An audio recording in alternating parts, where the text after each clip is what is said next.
Hello, welcome to CSP Politics. Sean Briscoe speaking. So there's there's a lot of talk about the Iran U.S. ceasefire positions. How this 10-point plan, as we found out yesterday, and the day before that, it's not much of a ceasefire plan if everyone's still firing at each other. It's really a U.S. ceasefire plan. Like whatever plan you threw up on the walls, fine. We're going to stop firing missiles, but everyone else is going to keep firing missiles. So, okay. So I thought I'd talk about the distance between both positions, because what we've got here is, what Iran wants and what the U.S. wants and what that really looks like. So I thought I would dig a little deeper into that and, see what we come up with. So first and foremost, it's the nuclear program, right?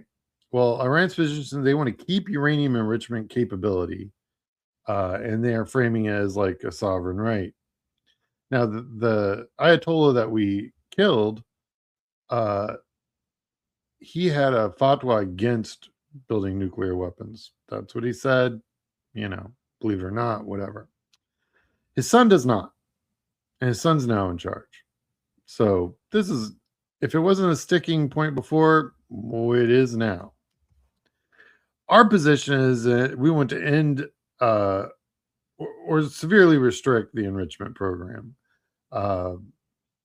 And we want, to be able to sit there at the table while they're enriching and watch them while they do it, because they still want a domestic nuclear program. And honestly, why not? Sure. I mean, they've got a few reactors being built, but the last one they built was in the 70s by the Russians.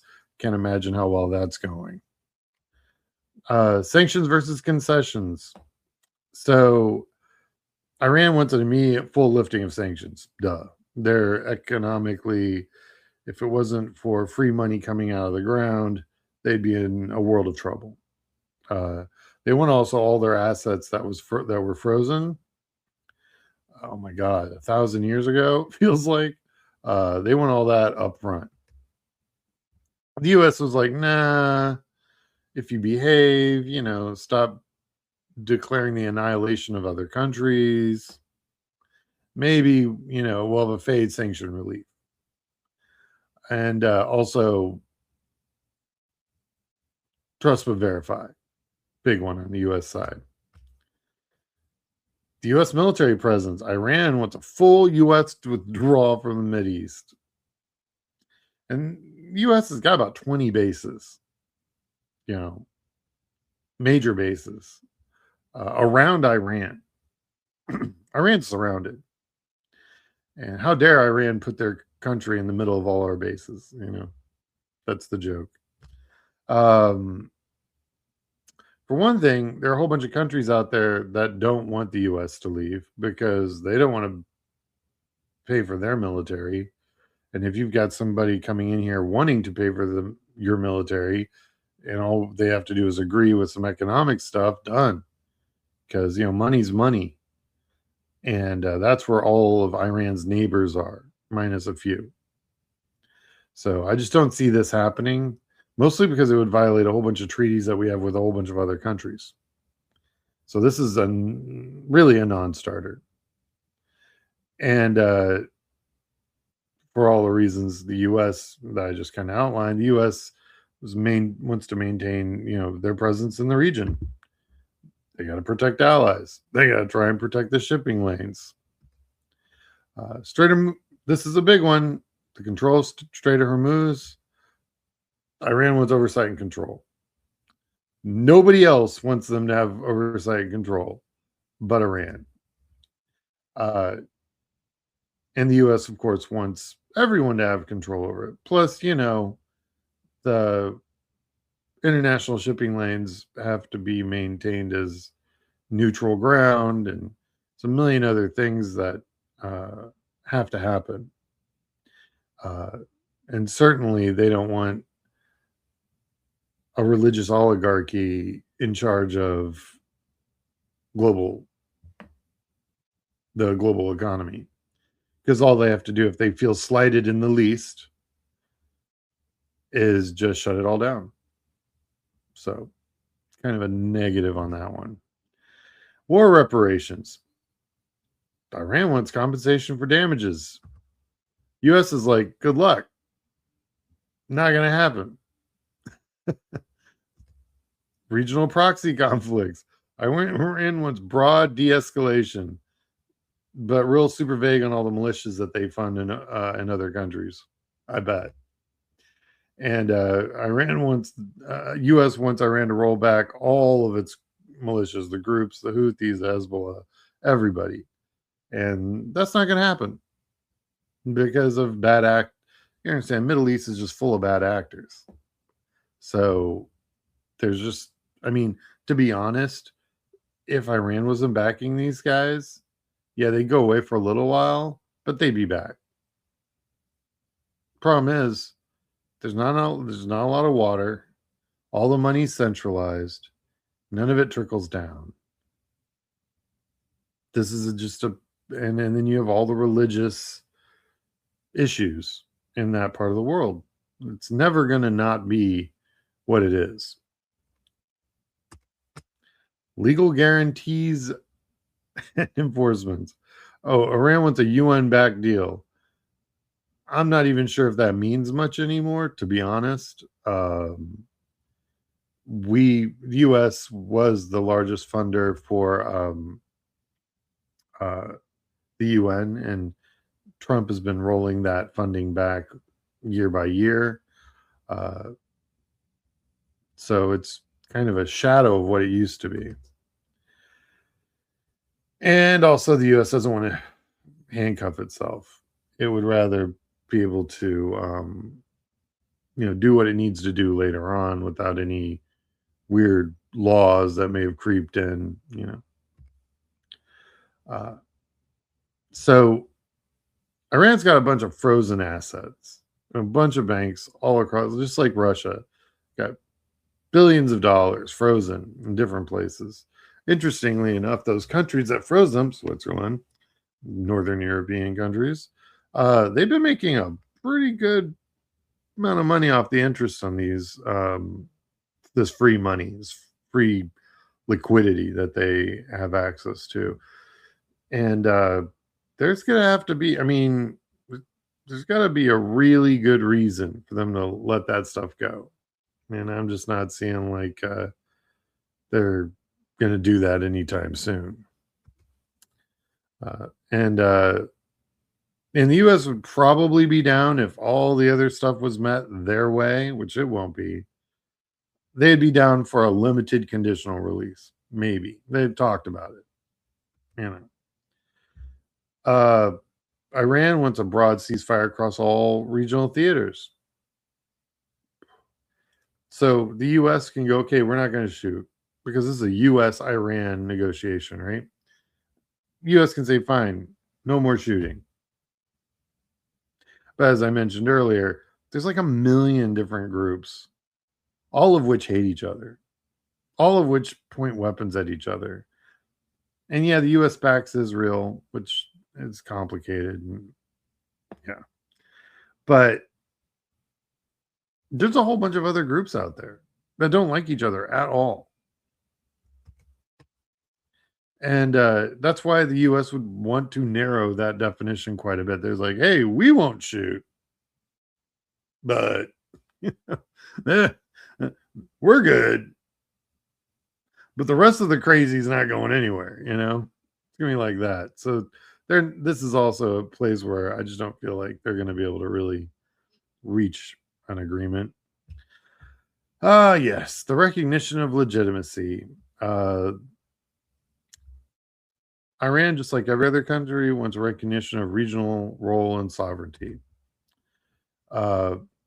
Well, problem is with Iran is their regional role and sovereignty is a fatwa against anyone that they think is disagrees with them both politically and religiously. So their problem is Israel. Their problem is Saudi Arabia. Their problem is pretty much all the other countries around it. So Yeah,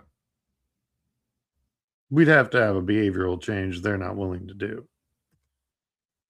So I thought those are the differences between Iran and US. That's why this whole peace deal was nonsense to begin with. It was really just a way for Trump to taco his way out of this and not have to follow up with yet another threat, which are starting to look real toothless. Thank God. I mean, I'm not complaining that we didn't open up a can of whoop, you know, all over Iran, because I can't even imagine how many people would have died. And then it's not even just that; it's the secondary and tertiary deaths that would come from 93 million people without electricity or water. So that so the fact that Trump waffled like he usually does is a good thing, but doesn't really help him down the road. Unfortunately, I mean, he dug himself into a hole. I talked about this a few shows ago. There's really no good answer to this. Hence the reason when Netanyahu asked every other president for the last 40 years to go bomb Iran with them, every president said no until Trump. The reason is this, because it's a real poop show and there's no way around it. So my feeling is that as this moves forward, Trump's going to go two different ways on this. Trump's either going to have to go in. I mean, he's got two battle carrier groups. That's an aircraft carrier and like I think 12 to 13 ships around that aircraft carrier. We're dropping just a billion, $1 billion a day just sitting there, not doing anything. Iran's going to keep doing. I mean, Israel and Iran are going to keep doing what they're doing. So effectively, the U.S. is now in charge of a lose-lose scenario. Either you go in and you hit Iran with everything, and our arsenal is exceptional. Um, you can turn enough of Iran into glass so that they don't fire missiles into the Strait of Hormuz. Unfortunately, you end up killing about 40 million people in the process. And they could do that in a couple of days. Um, and then you don't have then the Strait of Hormuz is open for business traffic. Everything goes through. We'd lose the Iranian oil, but you know, but they'd stop firing missiles. That's for sure. Because there'd be no one left that would be willing. I mean, there'd just be nobody left, and the ones that are left would be starving to death. There'd be huge refugee trains, just lines of people going hundreds of miles, getting the hell out of the country. Every country around Iran would be inundated with 20, 30 million refugees. It would be a cataclysm we haven't seen anything close to since maybe Europe and World War II.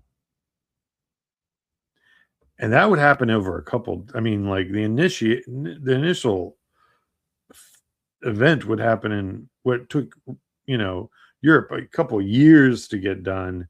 This would happen in like 48 hours. So that's one solution. Not a good one. Pretty much the most terrible solution. But if any, I mean, then the next version of this is that we continue to spend $1 billion a day and tactically bomb them, and they'll just keep sending missiles over.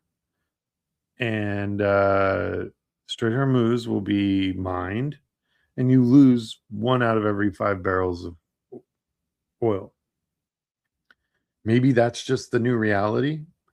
Maybe there is an embargo that the U.S. can do on the Strait of Hormuz. If it's shut down for everyone, if it's shut down for anyone, it's shut down for everyone. Let that sit.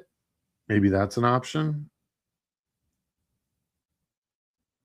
I don't think China would be down for that, since that's where they get most of their oil.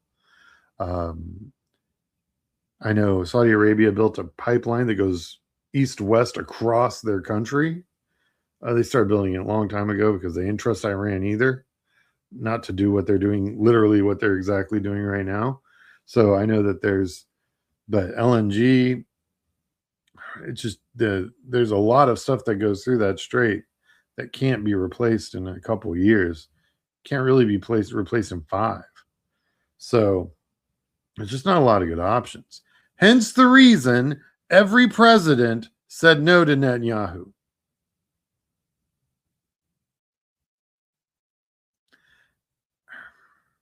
Anyway, I really hate this timeline.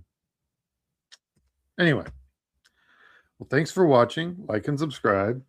If you're running for office, you can reach me at Sean@clsppolitics.com. If you'd like to support the work I do on this channel, you can go to my YouTube. There's a PayPal there, or you can become a paid member of my Substack at $5 a month. Really appreciate that. Also, I'm on Blue Sky, Instagram, TikTok. All right. Hope everyone has a wonderful April 10th, a beautiful Friday. And I'm going to get back to campaign stuff. This international stuff's just brutal. I don't know how you guys do it, but it seemed pertinent, and it was affecting even the world in which I'm operating, in campaign world. So I felt like I had to say something.